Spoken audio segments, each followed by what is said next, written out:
পূর্ব মেদিনীপুরের ভূপতিনগর থানার অর্জুননগরে দুই তৃণমূল নেতাকে গ্রেফতার করার পর গ্রামবাসীদের হাতে আক্রান্ত হলেন এনআইএর প্রতিনিধি দল। জানা যায়, বাজি বিস্ফোরণের ঘটনায় এই দুই তৃণমূল নেতার নাম জড়িয়েছিল, আর তাদের গ্রেফতার করতেই শনিবার 6 এপ্রিল সকালে পৌঁছে গিয়েছিলেন এনআইএর আধিকারিকরা। অভিযোগ, দুই তৃণমূল নেতাকে গ্রেফতার করার পরই তাদের ঘিরে ধরেন স্থানীয় বাসিন্দারা।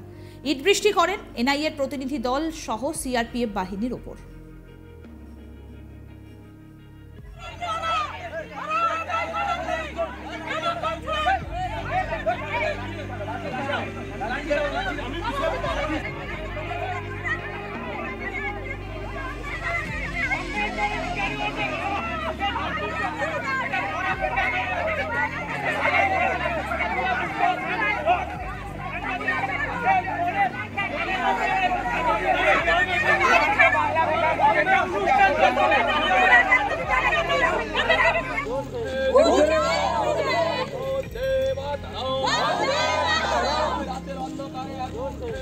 সন্দেশখালীর পর অর্থাৎ ইডির সন্দেশখালীতে ইডির ওপর যে আক্রমণের ঘটনা ঘটেছিল, তারপর এবার পূর্ব মেদিনীপুরের ভূপতিনগরেও সেখানেও বাধার মুখে পড়লে আরেক কেন্দ্রীয় এজেন্সি এনআইএ। পূর্ব মেদিনীপুর জেলার ভূপতিনগরের বাজে বিস্ফোরণের একাধিক মানুষের মৃত্যুর ঘটনায় এনআইএ তদন্তের নির্দেশ দিয়েছে হাইকোর্ট।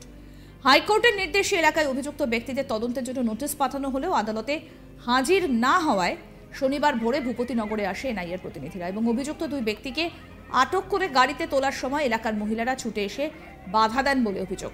হামলা চালানো হয় বলেই এনআইএর সূত্রে খবর। এলাকায় উত্তেজনা সৃষ্টি হয়, যদিও প্রশাসনের পক্ষ থেকে এই ঘটনায় কোনো প্রতিক্রিয়া পাওয়া যায়নি। এনআইএর সূত্রে খবর, এনআইএ অফিসারদের একটা গাড়ির কাজ ভাঙচুর করা হয়েছে, গাড়িতে থাকা এক এনআইএ অফিসার আক্রান্ত হয়।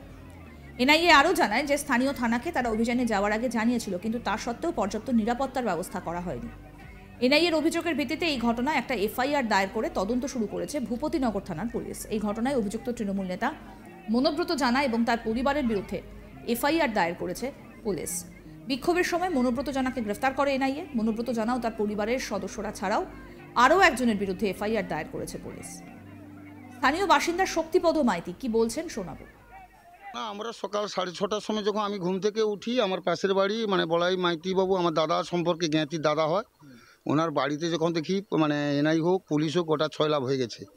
তারপরে এখান থেকে ওনাকে থানাতে নিয়ে যাবে বলে, ওখানে ওর কাছে কিছু কথাবার্তা জানবে বলে থানা পর্যন্ত নিয়ে যাবে বলে ওনাকে নিয়ে চলে গেছে। এখানে কোনো গাড়ি ভাঙচুর কোনো কিছু নেই এবং যেনারা এসেছিলেন ওনারাও যদি এসে বলে, ওর যদি প্রমাণ দিতে পারে যে এখানেই গাড়ি ভাঙচুর হয়েছে, আপনারা যা বলবেন আমরা তা মেনে নেব। আমরা কেউ জানি না, আমাদের গ্রাম কেন পাড়া কেন কেউ জানে না, এমন অতর্কিতভাবে ওনারাই এসছে। না না না, ওটা এখানকার ঘটনা নয়, এখান থেকে মিনিমাম 15-20 কিলোমিটার দূরে, ওটা হচ্ছে নাড়ুয়াবিলা, ওখানে আতশবাজির। বলাই মাইতির স্ত্রী অরুন্ধতী মাইতি তিনি কি বলেছেন শোনাই। স্বামী হয় কি কারণে গ্রেফতার করে নিয়ে গেল যাইনি কইতে পারবো না। বর্তমান এই কি বলছে এনআই এসেছিলো, এনআই তদন্ত করতে এসে আইসা করে তুমি রাত পুলিশ এসে কবার এই ধাক্কা দিতে দরজা খুলতে এসে আমার স্বামীকে নিয়ে চলেছে, ধরে নিয়েছে, ঘর গোটা তদন্ত করে যাইছে আর তাকে তুলে নিয়েছে। কি অভিযোগে নিয়ে গেছে? আমাদের কোনো কথা বলতে, আমরা কোনো কথা কই না, আমাকে কোনো কইতে দেয় না, আমাকে একধারে বুসকি রাখছে একধারে বসে আছে। কখন এসেছিল? আমি ঘড়ি তখন যখন আছে আমি তো ঘড়ি দিকে তাকাইনি, শুয়ে ঘুমিয়ে থাকলি, আমি তার উঠিনি, আমি দেখবো কাইনি। কি মনে করছেন? আমি এখন কী মনে করবো, ধরে এলে চলিছে, আমি মেয়ে মানুষ, আমি এখন কী করব, যে আসছে কটে যে আমার নিয়ে যাচ্ছি, আধ ঘন্টা পরে ছেড়ে দেবো, ওই কথাটা বলে তো নিয়ে চলে এলো, তো মানে কি আমার ছেলেকে তুমি চলো আধ ঘন্টা পরে ছেড়ে দেবো চলে নিয়ে যাওয়ার সময় কি গাড়ি ভাঙচুর করা হয়েছে? এখানে কিচ্ছু আমার এখানে কেউ কিছু আসেও নি, ভাঙচুরও করেনি, আমার এখানে কেউ ছিল মানে বাইরের কেউ আসেনি, আমাদের তো দরজা বন্ধ করেছে, মোবাইল নিয়েছে, আমরা কি করে গাড়ি ভাঙতে যাবে এখানে। এই ঘটনা নিয়ে তৃণমূল কংগ্রেস নেতা কুণাল ঘোষ তার কি প্রতিক্রিয়া সেটা শোনাবো এবার। ভূপতিনগরের ঘটনা অবাঞ্ছিত, অনভিপ্রেত, কিন্তু এর পেছনে একটা গভীর প্রেক্ষিত কাজ করছে। সিবিআই, ইডি, এনআইএ এগুলোকে বিজেপি ব্যবহার করছে। এই যে এনআইএ, আমাদের কাছে অভিযোগ ছিল কিছুদিন আগে বিজেপির নেতারা তারা এনআইএ এর এক অফিসারের সঙ্গে বসে নাম ঠিক করে দিচ্ছেন পূর্ব মেদিনীপুর অন্যান্য জেলা, যে এখানে এখানে তারা দুর্বল, তৃণমূলের নেতাদের অমুক অমুক সংগঠককে ধরতে হবে, সামান পাঠাতে হবে, নিয়ে যেতে হবে। এবার এই যে অভিযোগের কথা বলা হচ্ছে, এই অভিযোগ তো বিজেপির বানানো। বেছে বেছে তৃণমূল কংগ্রেস কর্মীদের নাম দিয়ে দিয়ে অভিযোগ দায়ের করা হচ্ছে। তো ফলে যখন সাত সকালে কাক ভোরে বহিরাগত অনেকে যখন তাদের ধরতে যাচ্ছে, এলাকায় খুব স্বাভাবিকভাবে একটা উল্টো স্পন্দন ঘটছে। একটা স্বতঃস্ফূর্ত যে বিজেপির লোকেরা, এগুলো তো জানাই ছিল, আজ না হলে ওরা বলছে কোর্ট বলেছে। আরে মামলাটা তো তোমরা তৈরি করছো, অভিযোগগুলোই করছো পরিকল্পিতভাবে। তারপরে সেই জায়গায় সেই এলাকায় বেছে বেছে তৃণমূল কংগ্রেস কর্মীদের সংগঠকদের হ্যারাস করা হচ্ছে, অ্যারেস্ট করা হচ্ছে, সামান করা হচ্ছে, আবার ডেকে চাপ দেওয়া হচ্ছে এলাকায় ইলেকশন করো না, এইসব অভিযোগ আসছে।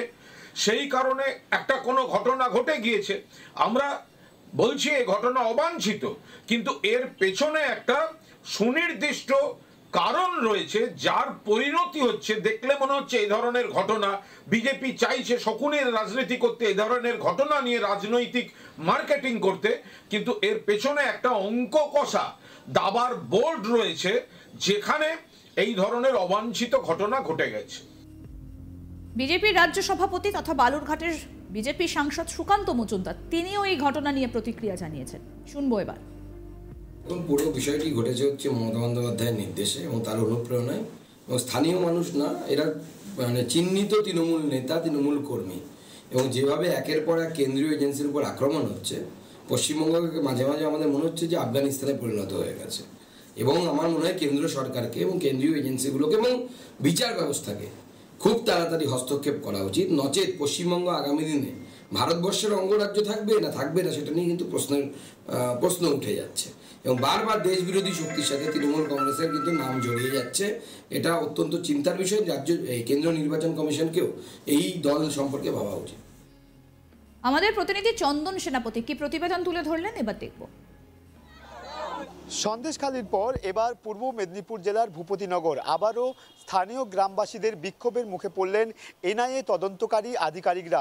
যেটা জানা যাচ্ছে যে আজ সকালেই কিন্তু ভোর 6টা নাগাদ এনআইএর আধিকারিক দল কেন্দ্রীয় জওয়ানদেরকে সাথে নিয়ে তারা ভূপতিনগর যে বোমা বিস্ফোরণ ঘটেছিল গত 2023 সালের 16ই মে, সেই ঘটনার কিন্তু তদন্ত করতে আজকে এনআইএর একটি প্রতিনিধি দল কেন্দ্রীয় জওয়ানদের সাথে নিয়ে কিন্তু ভূপতিনগরে এসেছিল, এবং এই ঘটনার সঙ্গে জড়িত দুই তৃণমূল নেতাকে তারা গ্রেপ্তারও করেছিল জিজ্ঞাসাবাদের জন্য। যেটা এনআইএ সূত্রে খবর যে বারবার এনআইএর পক্ষ থেকে জিজ্ঞাসাবাদের জন্য এই দুই তৃণমূল নেতাকে কিন্তু নোটিশ করা হচ্ছিল, কিন্তু কোনো। আরও আপডেট পেতে দেখতে থাকুন আজ তাক বাংলার ইউটিউব চ্যানেল, সাবস্ক্রাইব করুন।